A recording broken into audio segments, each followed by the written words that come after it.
ఓం దత్తాత్రేయాయ పరబ్రహ్మణే నమో నమః. రామోధూతాయ నమో నమః. లక్ష్మీ నరసింహ యోగీశ్వరాయ నమో నమః.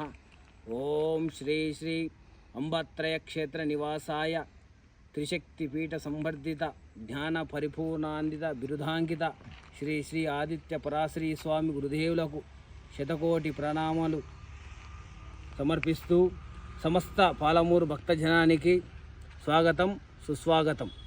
శ్రీ దత్తాత్రేయ పీఠం గురించి వెళ్ళి తెలియజేస్తున్నాం. ఈ వీడియోలో ఈ పీఠం ఎలా ప్రతిష్ఠించబడింది అని దాని గురించి తెలుసుకుందాం. ఈ పీఠానికి సంబంధించిన ఈ స్థలానికి సంబంధించిన విశేషాలు కూడా ఈరోజు మీకు అందరు కూడా తెలియజేస్తున్నాం. రండి నా ఎంబడి.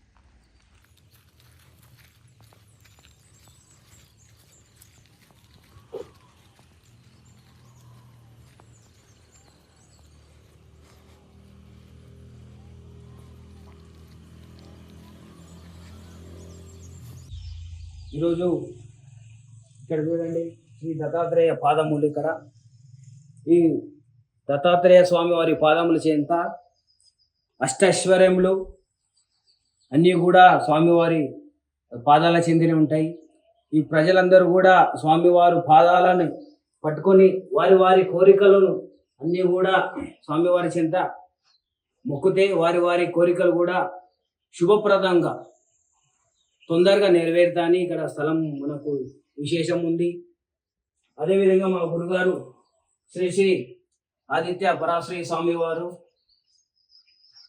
నా జ్ఞానాన్ని ప్రసాదించిన మా గురుదేవులు శ్రీ శ్రీ అంబత్రయ క్షేత్ర నివాసుడు, జ్ఞాన పరిపూర్ణానంద బిరుదాంకితుడు శ్రీ శ్రీ ఆదిత్య పరాశ్రీ స్వామి వారు. అదేవిధంగా శ్రీ దత్తాత్రేయ మూల విరాట్ను చూడండి, ఎంతో అద్భుతంగా మనం ఈనాడు స్వామివారు మన ప్రత్యక్షంగా సాక్షాత్కరించబడుతున్నాడు.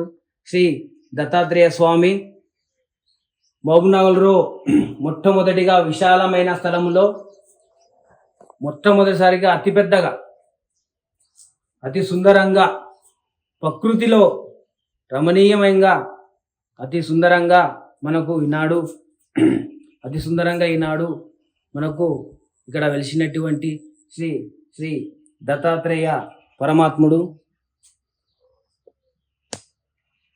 శ్రీ దత్తపీఠంలో ఇంకో విశేషం ఏంది అని అంటే, ఈ స్థలంలో నాగురు వృక్షాల చెట్టు చాలా ఉన్నాయి. అద్భుతంగా ఇటువంటి ప్రదేశాలు, ఎంతో మహత్యం ఉన్న ప్రదేశాలలో అటువంటి చెట్లు మనకు దర్శనమిస్తుంది. ఆ చెట్టు విశేషం ఏంటి అంటే, ఆ చెట్టు కలుపుతోన స్వామివారి పాదములను తయారు చేస్తారు. ఆ చెట్టు ఇక్కడ మనం స్థలంలో, ఈ దత్తాపీఠ స్థలంలో ఉండడం మన మహాభాగ్యంగా భావిస్తున్నాం. రండి నా ఎంబడి, ఆ చెట్టు ఎక్కడ ఉందో చూపిస్తాము.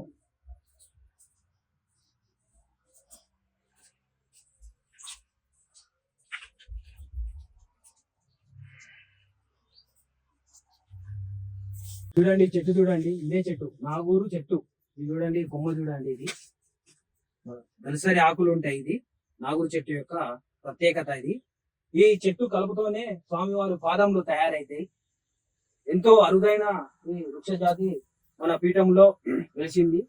ఈ వృక్ష జాతి కూడా పవిత్రమైన స్థలములను అవి మొలకెత్తి పెద్దగా మహావృక్షంగా వెలిసినాయి. ఈ చెట్టు కూడా ఈ స్థలానికి మనకు ఎంతో మహత్తరమైన స్థలంగా మనం ఈనాడు చెప్పుకోవాలంటే ఈ చెట్టే నిదర్శనంగా భావించండి భక్తులారా.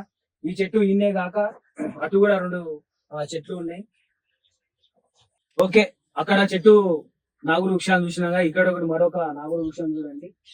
ఇది స్వామివారి పాదములు, అంటే స్వామివారు కాళ్ళకి వేసుకున్న పాదములు ఈ కలపతోనే తయారైతాయి. చాలా శక్తివంతమైంది ఇది. ఈ చెట్టు ఇక్కడ మొలకేయడం కూడా చాలా మనకు అదృష్టంగా భావిస్తున్నాం. ఈ స్థలం కూడా మనకు గవర్నమెంట్ వారు, మాజీ మంత్రివర్యులు శ్రీనివాస్ గౌడ్ గారు కూడా మనకు ఈ స్థలాన్ని 1000 గజాల స్థలాన్ని మనకు ఈ పీఠానికి కేటాయించిన ప్రభుత్వ స్థలాన్ని వారికి కూడా కృతజ్ఞతలు తెలియజేస్తుంది.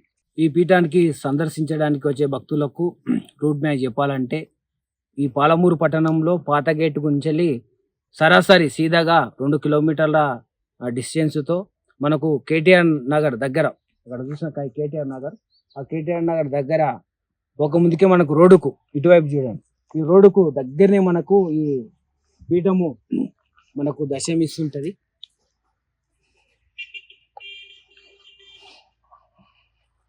స్వామివారి మూల విరాట్ ఎదురుగా త్రిశూలాన్ని స్థాపితం చేయడం జరిగింది. దాని ఎదురుగానే పంచవృక్షాలను మాడి, మర్రి, మేడి, వేప, జమ్మి ఈ పంచవృక్షాలను మనం ఇక్కడ నాటడం జరిగింది. ఇవి చిన్నగా ఉన్నాయి, మన కొంతకాలమే అయింది నాటి. దినదిన అభివృద్ధి అయి మహావృక్షంగా వాసిల్లి ఇక్కడ వచ్చే భక్తులకు వారి వారి కోరికలు కూడా నెరవేర్చాలని ఆ దత్తాత్రేయ స్వామిని కోరుకుంటున్నాను. ఓం దత్త యూట్యూబ్ ఛానల్ ముఖ్య ఉద్దేశం మన సనాతన ధర్మం గొప్పతనం ఈ సమాజానికి వాటి విశ్లేషణాత్మకంగా వర్ణించి మన గురు సాంప్రదాయాలను మన గుళ్ళు గోపురాల గురించి విశ్లేషణాత్మకంగా వివరణాత్మకంగా వర్ణించి ముందు వీడియోలో మీకు అందరికీ కూడా తెలియజేస్తాం. మన ఓం దత్త యూట్యూబ్ ఛానల్ను అందరూ కూడా సబ్స్క్రైబ్ చేసి గంట సింబల్ని నొక్కండి. మరో వీడియోలో మళ్ళీ కలుద్దాం. ఓం దత్త యూట్యూబ్ ఛానల్.